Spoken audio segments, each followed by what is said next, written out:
Berjumpa lagi dengan saya, Arif RH, dalam program audio yang saya share secara free di dunia maya.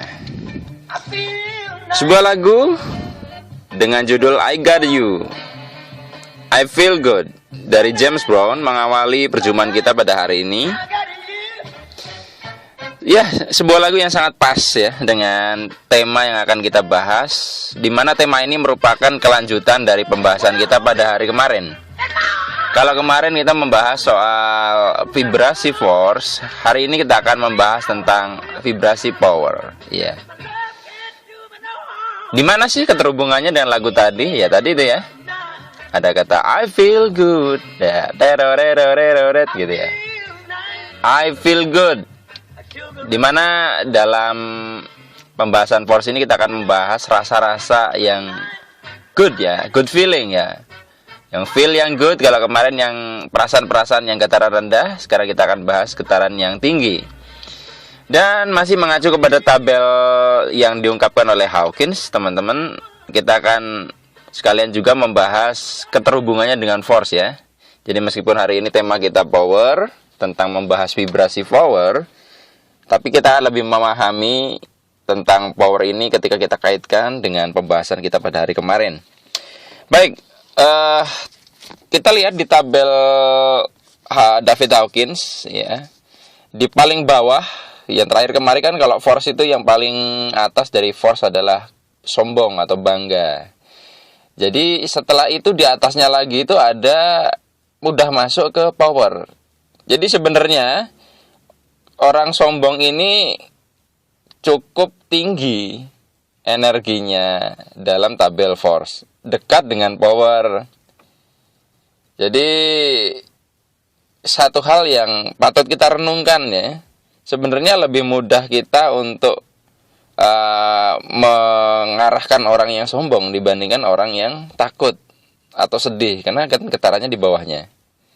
Cuman herannya kok kenapa ya banyak orang itu lebih punya rasa jengkel kepada orang sombong ya, bahkan ingin menjatuhkan orang sombong. Padahal dia sebenarnya udah energinya udah besar itu ya, tinggal diarahkan saja. Tapi kalau orang sedih itu energinya low. Jadi lebih mudah mengarahkan orang sombong sebenarnya dibandingkan orang yang takut, sedih, nggak pede, rasa bersalah, itu lebih mudah. Kalau menyombongi orang sombong, boleh nggak? Ya boleh. Yang disombongi waras, Anda yang menyombongi yang jadi nggak waras ya.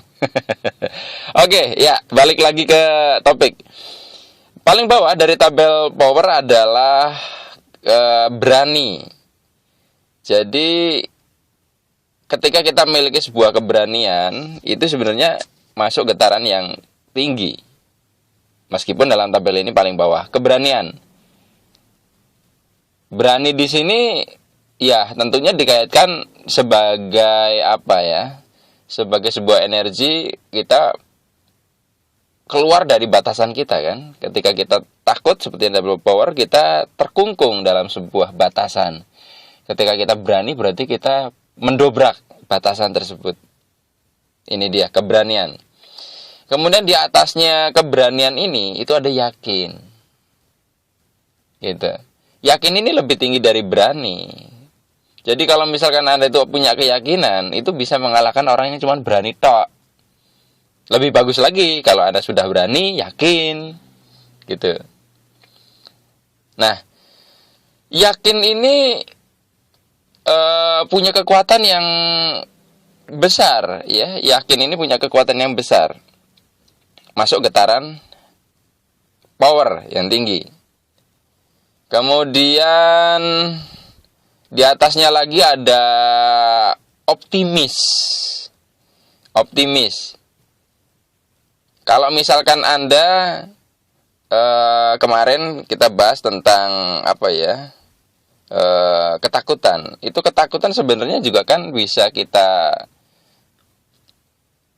lihat dalam bentuk yang lain, yaitu pesimis.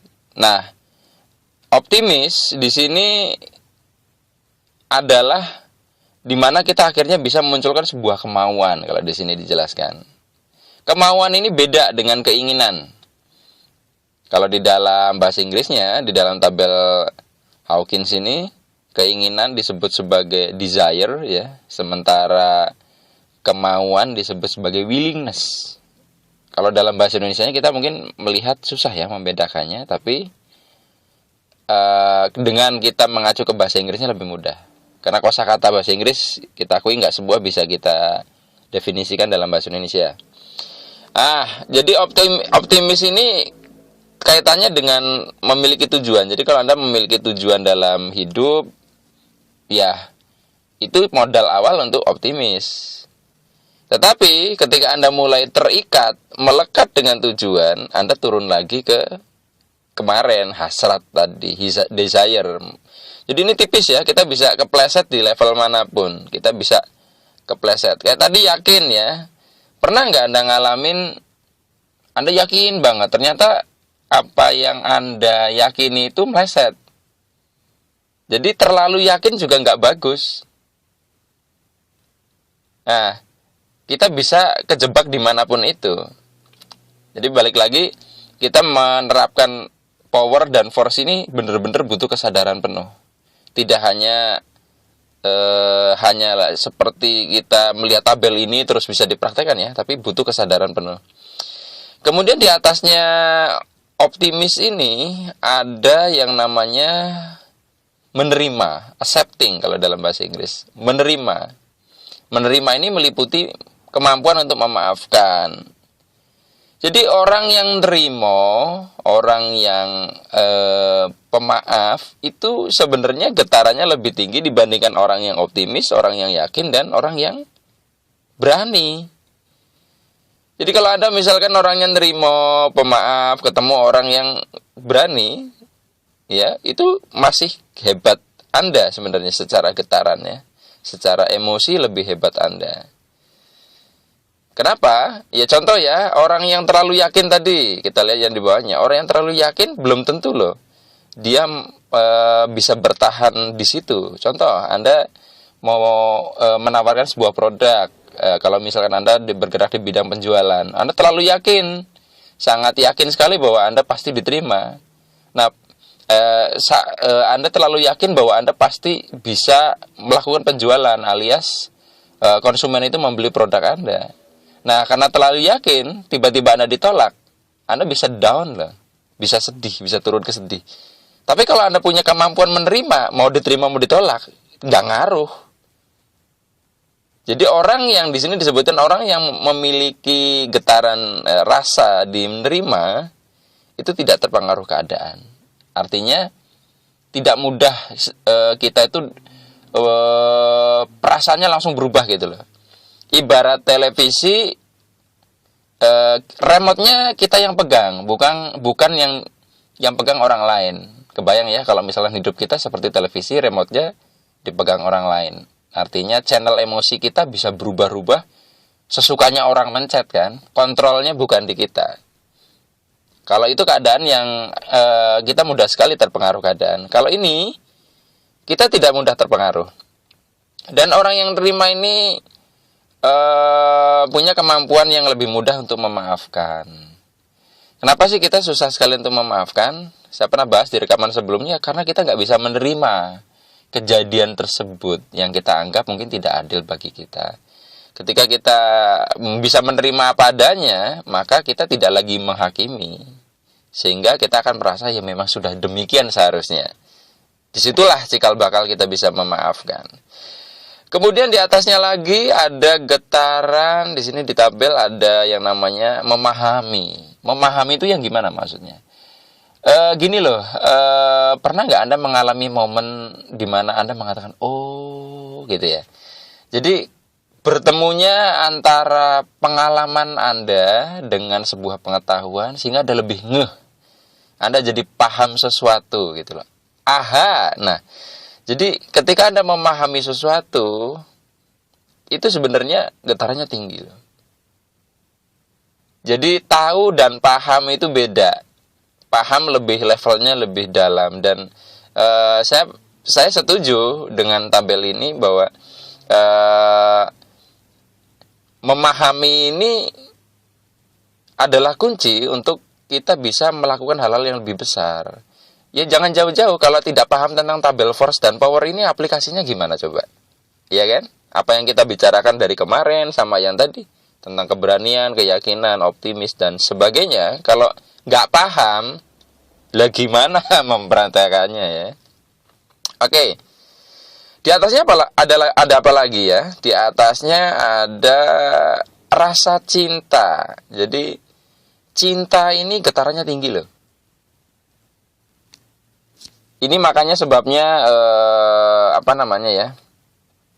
Kalau beberapa ahli di bidang pemberdayaan diri mengkategorikan sebenarnya perasaan cuma dua, cuma fear and love, ya, takut dan cinta. Kalau Hawkins kan membuat gradasinya ya, membuat spektrumnya secara lebih detail. Nah ini cinta ini memang dia posisinya itu di atas tapi bagian tengah. Jadi bisa mewakili ya. Cinta ini luar biasa, bisa dibesar. Nah, bisa kebayang kalau misalkan Anda dalam hidup menjalani ini dengan penuh getaran cinta. Ya seperti SpongeBob ya, dia memasak Krabby Patty dengan bumbu cinta, kan rasanya enak gitu. Nah, kalau misalkan Anda sudah berumah tangga, lalu Anda membangun kehidupan sehari-hari dengan getaran ini, hasilnya pasti luar biasa. Ini kontrasnya kalau Anda tiap hari marah-marah.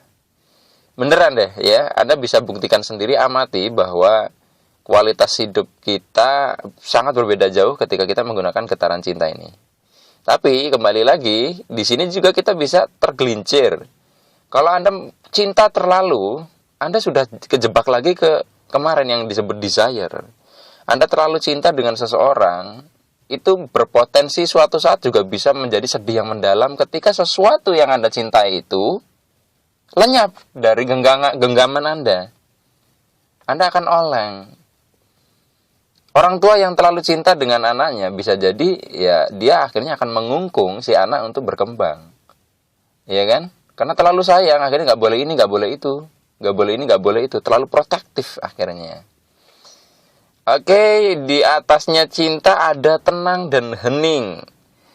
Jadi, kok bisa ya? Sekarang gini ya, Anda perhatikan ketika Anda sedang jatuh cinta ya, atau bangun cinta, terserah lah ya istilahnya. Detak jantung Anda kan lebih lebih cepat ya. Kalau ketika Anda ketemu dengan seseorang yang Anda cintai kan ada dak dikduk gitu ya. Dan ketenangan di sini getarannya lebih tinggi. Tenang dan hening ini adalah getarannya lebih tinggi dari cinta. Kenapa? Karena tenang dan hening jauh lebih jernih ya. Kita pada saat mencintai seseorang itu kan gak objektif ya. Kadang dia salah masih kita belain aja. Kita masih tidak objektif ya, tidak objektif, masih sangat subjektif. Nah, tenang dan hening ini tinggi. Makanya kan dalam saya sebagai muslim itu di dalam kitab suci saya ada satu password di situ disebutkan bahwa orang-orang yang dekat dengan Tuhan dipanggil secara spesial dengan panggilan jiwa yang tenang. Wahai jiwa yang tenang. Jadi ketenangan ini dan keheningan ini tinggi getarannya. Di sini disebutkan juga bahwa awal perubahan kesadaran justru berawal dari ketenangan dan keheningan. Jadi kalau Anda ingin merubah atau menaikkan level kesadaran, kuncinya adalah tenang dan hening. Kalau nggak tenang dan hening, maka kita akan lebih sulit untuk menggeser kesadaran kita dari level yang sekarang menuju ke yang lebih tinggi. Nah, di atasnya ketenangan dan keheningan ini ada yang disebut di sini sebagai kedamaian. Kedamaian di dalam diri. Ini sering saya sebut sebagai inner peace. Ini perasaan yang muncul saat ini ya damai gitu loh. Susah ya untuk menceritakannya karena ini soal rasa. Tapi intinya kalau Anda pernah nonton film Kung Fu Panda, di situ ada adegan di mana Po dia diserang dengan meriam dari mana-mana. Anda bisa lihat pada saat itu posisi Po bukan panik, bukan takut, bukan juga terlalu yakin, bukan juga optimis, bukan juga bangga, sombong, ya. Tapi dia memejamkan mata lalu mendamaikan gejolak dalam dirinya. Yang terjadi jujur dia bisa menghandle bola-bola meriam yang diarahkan kepada dia, dan dia bisa melontarkan balik dan bisa memenangkan pertempuran itu. Nah, bahkan saya sangat sepakat kalau Anda pernah belajar tentang The Secret Law of Attraction, hukum daya tarik, bahwa segala sesuatu dalam hidup kita hadir karena kita menariknya. Kenapa sih banyak yang tidak berhasil mengaplikasikan teknik tersebut? Meskipun dalam kesehariannya tanpa disadari kita adalah pelaku dari teknik itu. Ini loh, inner peace ini justru adalah, menurut saya adalah the lost secret of the secret. Banyak orang punya sebuah keinginan, punya sebuah target, punya sebuah harapan yang mau dia tarik ya. Tetapi dia nggak punya inner peace. Tidak berdamai dengan hal itu. Kalau misalkan Anda punya sebuah target finansial, Anda bahkan tidak berdamai dengan angka finansial yang Anda tetapkan sendiri. Contohnya gini, misalkan Anda punya sebuah keinginan yang sangat kuat untuk mendapatkan omset misalkan 100 juta ya, misalkan. Anda misalkan punya sebuah usaha, entrepreneur, punya sebuah keinginan untuk menarik omset 100 juta. Nah, bagaimana Anda tahu itu Anda sudah berdamai dengan itu atau tidak? Ya, sekarang tinggal Anda balik logikanya. Coba Anda rasakan, bayangkan apa yang Anda rasakan jikalau atau seandainya target tersebut meleset. Artinya Anda bahkan nggak mendapatkan apa-apa alias nol. Kalau tiba-tiba Anda jadi tidak nyaman, berarti sebenarnya Anda belum berdamai. Artinya Anda masih melekat, ya, turun lagi ke keinginan kemarin, hasrat. Anda masih melekat dengan target itu, belum inner peace. Jadi kalau kita sudah punya inner peace itu, ya siap dengan kemungkinan apapun. Nah, seringkali kita melupakan hal ini. Kita kepingin, kita belum berdamai, alias kita belum siap, bahkan di dalam diri kita belum siap dengan segala konsekuensi. Karena apa? Ketika kita mendamaikan segala sesuatu yang menjadi kebalikannya, kita pengen A dan kita juga berdamai dengan kalau kebalikannya A, maka kita akan zero, tidak melekat itu, ya. Ini dia tentang kedamaian. Nah, yang paling atas di tabel ini adalah enlightenment, ya, yaitu pencerahan. Nah, ini saya sudah bingung ini untuk menjelaskan soal yang ini ya, karena dan memang bagusnya pencerahan ini nggak bisa didefinisikan. Kalau misalkan pencerahan bisa kita definisikan, kita bisa lihat indikatornya ya. Repot juga, nanti kita akhirnya mengklaim diri kita sudah tercerahkan, akhirnya bisa kejebak juga di bangga atau sombong. Jadi tercerahkan atau tidak itu benar-benar susah ya kita untuk mengukurnya ya. Susah untuk mengukurnya. Itu sebuah perasaan, sebuah experience, sebuah pengalaman yang tak terlukiskan di sini ditulisnya. Di mana di sini yang benar-benar hadir adalah kesadaran murni. Bukan lagi pikiran, bukan lagi emosi, tapi kesadaran murni, teman-teman. Nah, nyambung dari kesemuanya ini,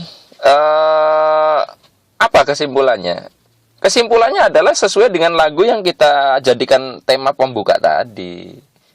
Ketika Anda merasakan rasa berani, rasa yakin, optimis, nerimo, Anda paham sesuatu, Anda merasakan cinta, Anda tenang dan hening, Anda merasakan inner peace, ya, kedamaian di dalam diri, Anda tercerahkan. Ujung-ujungnya apa sih? Feel good. I feel good. Kebalikannya yang kemarin, saat kita merasa force, dada kita tuh seperti penuh, ya, sesak, sempit. Pada saat kita feel good, maka dada kita tuh terasa lebih lapang. Dan semakin dada kita lapang, ini adalah tanda bahwa kehidupan kita di luar diri kita itu akan lapang. Itu aja. Hati yang lapang ini, I feel good, ini adalah ciri di power. Nah, pertanyaannya bagaimana dalam keseharian? Ya ini, kita lihat aja. Anda cek bagaimana dinamika di dalam diri Anda. Anda pagi hari berada di mana? Bangun ya, apakah dengan perasaan tenang, apakah Anda optimis, apakah Anda yakin, atau kemarin bangun-bangun sudah marah. Ya kan? Kita mengawali hari dengan apa? Lalu berapa persen kita berada di tabel power tadi? Kalau kita berangkat kantor dengan kita sebuah keberanian, keyakinan, optimis, kita memaafkan kejadian apapun hari kemarin, kita dengan penuh cinta dan sebagainya, ya maka getaran kita akan mengundang hal-hal yang lebih baik. Jadi vibrasi power ini adalah sumber luck itu, keberuntungan. Kalau power itu sumbernya apes itu. Nah, kalau dari pengamatan saya dari kalau misalkan saya ada sebuah kelas ya di kelas privat vibrasi, saya sering mengamati di mana setiap peserta di situ dihubungkan dengan alat khusus kan. Saya melihat dinamikanya gini, di situ polanya adalah ketika seseorang ini getarannya berada di power ya yang paling tinggi, getarannya paling tinggi, itu bisa seketika langsung loncat jadi getaran rendah. Di situ ada rendah, sedang, tinggi. Itu bisa langsung loncat. Sementara dari rendah ke tinggi itu harus lewat tengah. Itu polanya selalu begitu. Jadi saya menyimpulkan bahwa kecenderungan alami manusia itu dari perasaan yang sangat feel good itu bisa loncat menjadi perasaan yang nggak enak banget. Tetapi jadi switch-nya, jadi perpindahan dari yang sangat good ke tidak good ya, itu lebih cepat dibandingkan dari dari bad ke very good. Jadi kalau misalnya Anda merasa, Pak, kenapa ya saya kok dari perasaan baik tiba-tiba bisa jadi nggak enak, itu lebih cepat dibandingkan kita kok dari perasaan nggak enak itu mau jadi bagus, itu kok butuh waktu. Itu kodrat. Jadi kalau kita sudah paham naturalnya diri kita seperti itu, terima itu apa adanya. Kalau yang nggak paham kan kita merasa nggak normal, akhirnya kita judge diri sendiri ya, kenapa kok ya aku susah sekali untuk berpikir positif, berperasaan positif ya. Memang naturalnya begitu. Kita switch ke negatif itu lebih cepat dibandingkan dari negatif ke positif. Jadi ketika kekeliruan kita ya, ketika kita posisinya negatif, kekeliruan kita adalah memaksakan supaya cepat positif. Itu jadi memperlama malahan. Terima apa adanya itu malah lebih cepat. Kodrat manusia memang lebih mudah sekali berpikir negatif. Tapi intinya dengan kita memahami force kemarin adalah sarana kita untuk lebih dalam masuk ke power yang kemarin saya singgung itu loh. Jadi pada saat kita merasa sudah power aja bisa kepleset ke sombong, bisa kepleset ke force.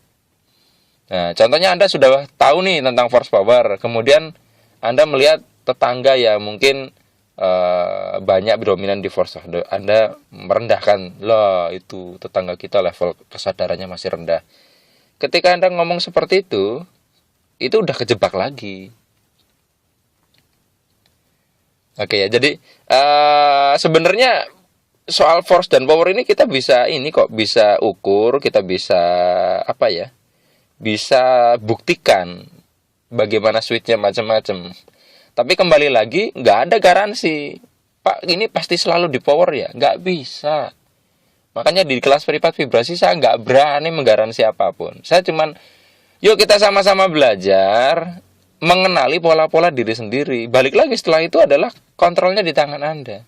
Nggak berani saya ngiklan macam-macam ya. Karena saya pun masih belajar soal force power ini. Belajar bersama kuncinya. Dan guru tentang force power yang paling mumpuni adalah kehidupan kita masing-masing. Kelas apapun termasuk kelas pelatihan saya nggak bisa sehebat kehidupan Anda. Di kelas saya cuma membicarakan polanya dan kita mengenali, melatih kesadaran itu. Saya mencoba membuat rekaman ini tentang force power dan sebagainya supaya Anda dapat gambaran. Cuman repotnya adalah nggak semua kan bisa saya sampaikan dalam bentuk tulisan, dalam kata-kata. Jadi bukan berarti saya menyembunyikan apa yang mau saya sampaikan. Susah kan? Kita bicara soal rasa bakso, Anda harus cicipin. Itu. Ya. Baik. Nah, teman-teman, sampai di sini mudah-mudahan Anda bisa menangkap esensinya, poin-poinnya tentang power dan force ini, ya. Tentang power dan force ini. Jadi intinya adalah manusia selalu bergerak antara force dan power, ya. Holp itu naturalnya adalah bolak-balik. Cuman pastikan persentase kita dalam sehari-hari banyak di kolom power tadi. Anda pun nggak perlu menghafalkan kok saya ini sedang berada di mana, di mana, di mana. Intinya tadi adalah amati tubuh Anda, amati feel Anda, nyaman atau tidak. Dan saya yakin secara alami Anda tentu tahu. Kalau Anda susah tidur, Anda nggak jernih, itu jelas force. Udah nggak perlu dilihat tabelnya masuk kemana, jelas force. Tapi ketika Anda merasakan lega di dada, hati, pikiran nyaman, itu jelas power. Gitu aja. Dan Anda juga supaya lebih mudah, Anda perhatikan saja ketika kehidupan Anda kok tidak baik, kehidupan Anda susah sekali untuk dirubah, ya diamati saja. Pola-polanya yang terjadi selama ini, pada saat Anda force apa yang terjadi, pada saat Anda power apa yang terjadi. Anda akan bisa membuat sebuah metode sendiri dari situ. Yang penting formulanya sudah dikuasai. Baik, teman-teman, bila Anda masih penasaran atau ingin mengkaji lebih jauh apa yang saya bahas ini, Anda bisa mampir ke website saya, http://ikhlaspasrah.com, ya. Saya ulangi, http://ikhlaspasrah.com. Atau Anda juga bisa bersahabat dengan saya di Facebook. Nama saya di Facebook Arif RH atau semogarif@gmail.com, ya. semogarif@gmail.com. Karena di sini pertemanan saya sudah cukup full, Anda bisa follow. Di situ Facebook sudah mengaktifkan menu follow. Terima kasih teman-teman atas atensinya. Mohon maaf apabila ada hal-hal yang kurang berkenan di hati Anda. Kita ketemu lagi di kesempatan lain yang jauh lebih baik dari hari ini. Saya akhiri, billahi taufik wal hidayah. Wassalamualaikum warahmatullahi wabarakatuh.